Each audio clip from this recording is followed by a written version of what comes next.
Quando você está em uma relação amorosa como um namoro ou um casamento e o seu parceiro ou parceira te trai, essa pessoa perdeu a sua confiança, mas ela se diz arrependido ou arrependida e quer retomar a relação. Será que você deve perdoar essa pessoa ou permitir que sua mente se fixe na mágoa e você gaste um bom tempo pensando a respeito dos sofrimentos e desapontamentos sofridos?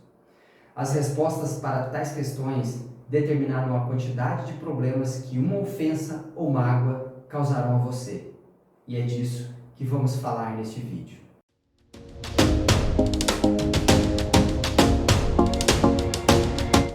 A traição é um grande motivo de sofrimento, dor e tristeza. É um catalisador que aumenta o risco de transtornos psiquiátricos como a depressão. Além disso, a traição é um dos grandes motivos de término de relacionamento e de divórcios no caso de casamento. A traição é um fenômeno muito comum. Não é normal, mas é muito comum. E se nós considerarmos traição como a relação sexual com outra pessoa fora da sua relação monogâmica, os estudos sugerem que 20% dos casamentos terão uma incidência de traição.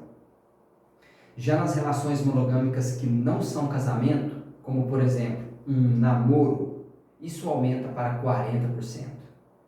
Mas tem um ponto importante que precisa ser levado em consideração. Esses são estudos onde as pessoas declaram que traíram. Portanto, não estamos considerando as pessoas que mentiram, ou seja, traíram, mas não contaram para os pesquisadores. Isso tudo nos indica de maneira muito evidente que a traição é de fato algo muito comum. Não é normal, mas é muito comum. E isso não é uma justificativa moral. Traição não é uma coisa boa, apesar de ter uma ocorrência elevada em nossa sociedade. O nome desse estudo é Reincidência da Traição. Esse estudo acompanhou diversos casais ao longo do tempo e verificou o que acontece nessas relações, em especial a traição. E os resultados deste estudo são alarmantes. Das pessoas que participaram deste estudo, aquelas que traíram apenas uma vez em um relacionamento anterior tiveram uma chance de 335% de trair no relacionamento seguinte. E sendo mais preciso em relação aos dados do intervalo de confiança de 95%, ou seja, 95% das pessoas que traíram no relacionamento anterior apresentaram entre 215% e 522% de chances de trair em um relacionamento seguinte. Em média, uma pessoa que traiu em um relacionamento anterior tem 3 vezes mais chances de trair em um relacionamento futuro. E tudo isso, claro, na amostra utilizada pelos pesquisadores. É importante ressaltar 2 pontos em relação a este estudo. O primeiro é o que foi considerado como traição em uma relação sexual fora de um relacionamento monogâmico. E, portanto, quaisquer outras coisas como flertes, beijos ou coisas parecidas não foram consideradas traição. A segunda coisa que precisa ser dita é que este estudo é um estudo declarativo. As pessoas declaram que haviam ou não traído. E neste tipo de estudo nós temos que ter certa cautela, porque simplesmente muita gente mente. E, portanto, temos que reconhecer que o número de traições, de reincidência de traição, foi muito maior. E por que tudo isso? Por que tamanha reincidência de traição? Esta é uma questão complexa, mas no fim das contas, nós estamos falando de um comportamento desonesto. A traição pode ser considerada como um tipo de desonestidade. Afinal de contas, é a quebra de um contrato, de um acordo entre o casal. A desonestidade é um fenômeno que raramente ocorre em extremos. É muito raro você ver pessoas que são extremamente honestas, que nunca enganam ninguém. Mas também é muito raro você encontrar pessoas que são extremamente desonestas. Pessoas que enganam outras pessoas o tempo todo. De acordo com os estudos científicos, a maior parte de nós, a maior parte das pessoas é um pouquinho desonesta. Depende da circunstância, depende do contexto, depende de com quem. E o que tudo isso significa para a questão da traição? Nos dias de hoje, os estudos dizem que muita gente admite ter uma pessoa reserva. Ou seja, a pessoa está em um relacionamento monogâmico, mas ela mantém pelo menos uma outra pessoa com a qual ela flerta, com a qual ela tem uma conversa mais quente. Enfim, uma relação que não é simplesmente uma amizade e que tem um certo cunho afetivo sexual. Perceba que este comportamento pode ser considerado, dependendo da sua perspectiva, uma forma mais branda de desonestidade. Não é a traição da relação sexual em si, é uma desonestidade mais branda, porque, afinal de contas, dificilmente quem faz isso conta para o parceiro sobre isso. E existe uma segunda razão: o cérebro humano se adapta à desonestidade. A primeira vez que você é desonesto e comete uma traição, ou conta uma mentira, ou talvez um dinheiro que você pegou e não deveria ter pegado, ou seja, quando você é desonesto pela primeira vez, você tende a fazer isso em uma magnitude menor. Ninguém começa roubando muito dinheiro. Ninguém começa uma traição indo direto para o ato sexual. Tudo começa com passos curtos que vão se alargando conforme o tempo passa. E nesse sentido, o cérebro humano se adapta à desonestidade. Quando você é desonesto pela primeira vez, só um pouquinho, como por exemplo, o flerte com uma pessoa, este flerte é um pequeno gesto de desonestidade com seu parceiro ou parceira. Afinal de contas, o parceiro não sabe disso. E se soubesse, provavelmente não gostaria. Mas quando você começa esse flerte, isso gera uma pequena sensação de culpa. Isso gera uma emoção negativa. Mas é óbvio, gera também uma emoção positiva, o prazer do flerte. Assim como você rouba pela primeira vez, você não rouba um banco. Você tende a roubar um pouco de dinheiro e quando você rouba pela primeira vez, você tem uma certa emoção negativa. Mas você também tem o prazer de ter um dinheiro a mais que você não teria se não tivesse roubado. E como eu disse, o cérebro se adapta. Conforme o tempo passa e você repete esses pequenos passinhos de desonestidade, o cérebro vai deixando de ter essa reação emocional negativa. Você começa a flertar levemente com uma pessoa fora da sua relação, você fora do seu casamento, fora do seu namoro, e no começo havia um prazer. E esse prazer convivia com um pouquinho de culpa.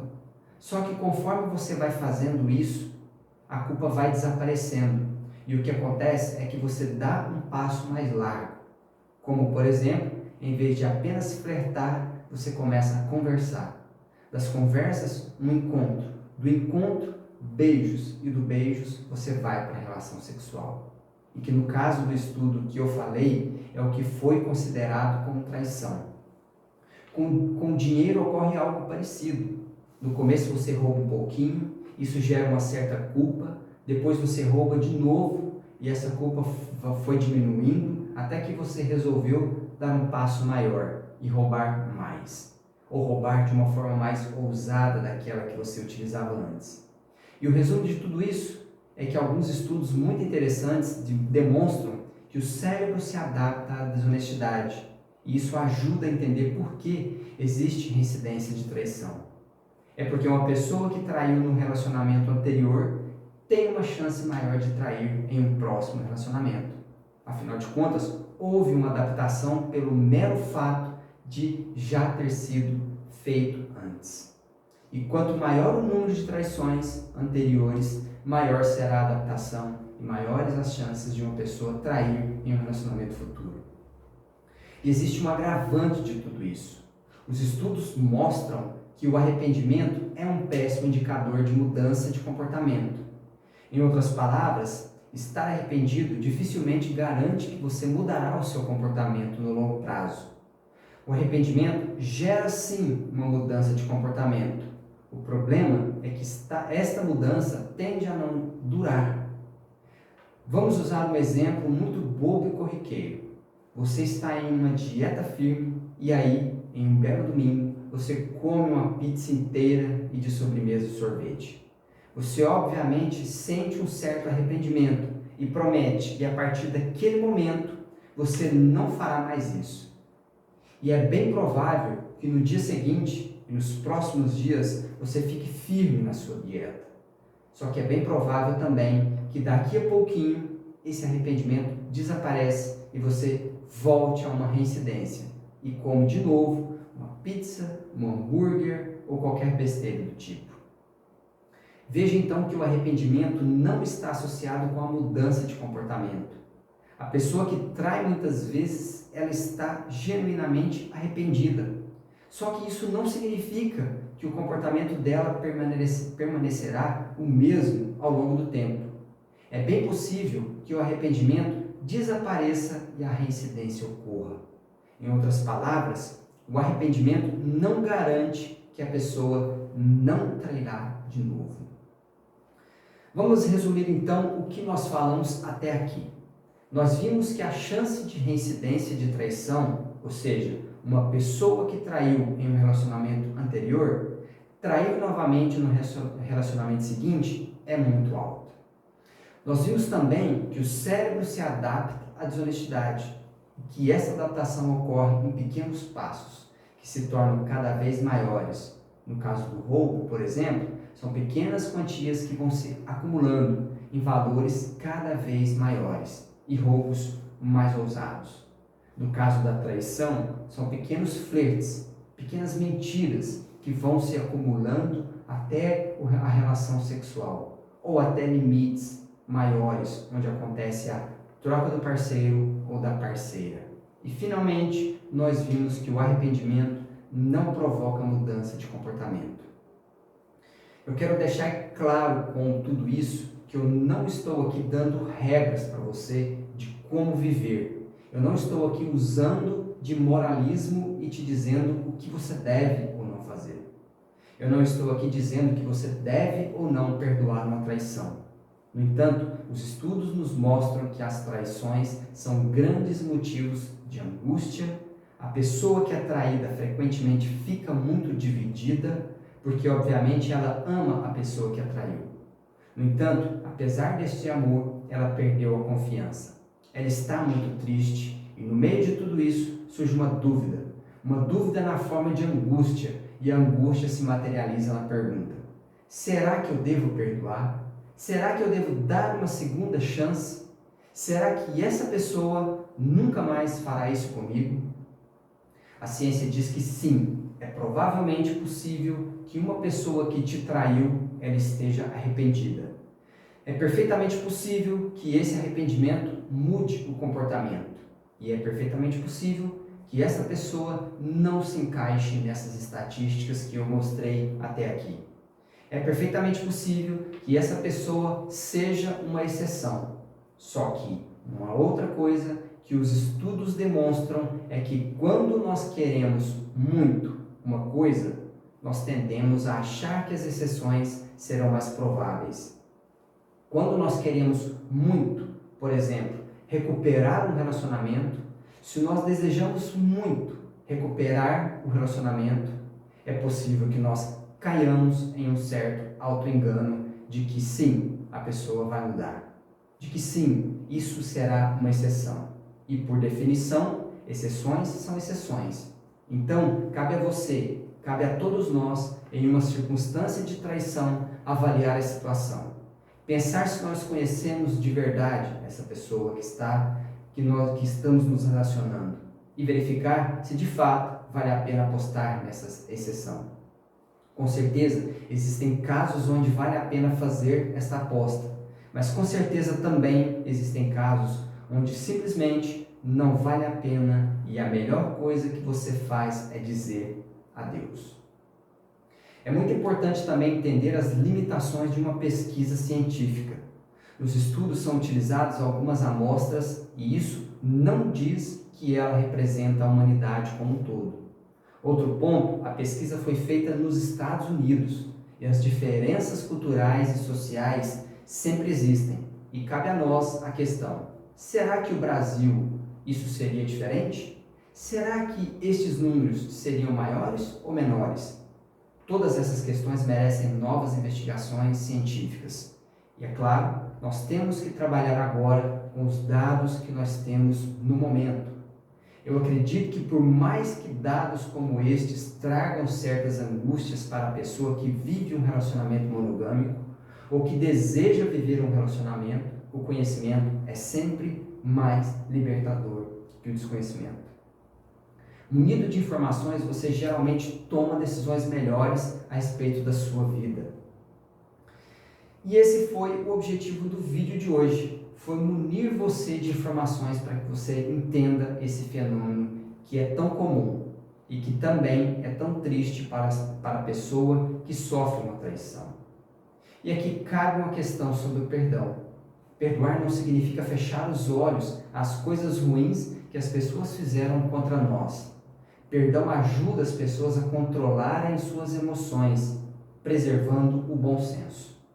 E na hora de perdoar uma traição, o que mais vamos precisar é de bom senso. Eu gostaria de ouvir qual é a sua opinião sobre o assunto, qual a sua experiência, suas ideias sobre este tema. Deixe seu relato aqui nos comentários. Se você gostou desse vídeo, compartilha com outras pessoas, dá um like e se ainda não é inscrito no canal, se inscreve, ativa o sininho que toda semana novos vídeos vão ser postados. E assim você pode acompanhar e com certeza em algum momento um deles pode fazer a diferença na sua vida. Um forte abraço e até o próximo vídeo.